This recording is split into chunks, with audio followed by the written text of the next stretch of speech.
Yeah, interestingly enough, this deck was really good. Just kind of scrolling through the sideboard real fast to think about things.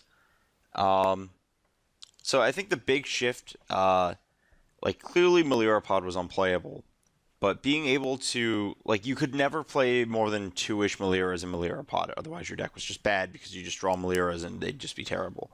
But Anafenza is an actual Magic card, with abilities and hopes and dreams. That change is pretty big.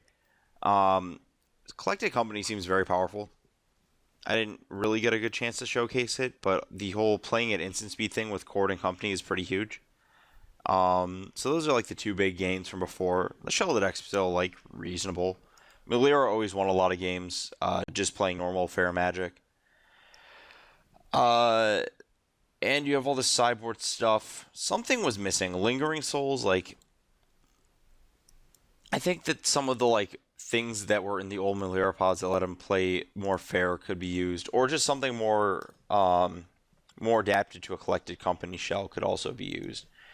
That was one development that I think is just like a fair Magic card for the board. There's a better spread of them. Um, the other thing was the mana was a little light on the black mana. I definitely had a number of scenarios where I would want to cast a red cap and couldn't get to the second black. I mean, the clear way to fix that is with just some redivision of lands in some way. Though the green white lands are both really good, the Sun Petal and the Wooded Bastion. Um, Maybe like an isolated chapel or something weird like that. The main deck, the Feeder plus Archangel combo wasn't super impressive. Though the card Archangel is pretty good, it might just be worth having like Archangel and Feeder, or it might just be worth having like some other big creature that's similarly powerful. I don't really know what that would be, um, but that's worth looking into.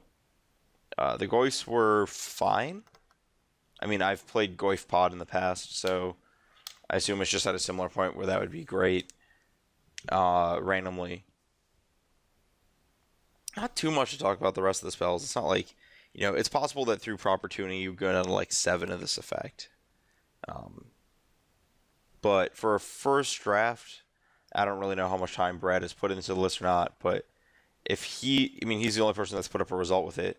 So, for a single mind, fairly unrefined list, I was pretty happy with a lot of what this deck was doing. I expect to see this deck actually do a lot of good work moving forward.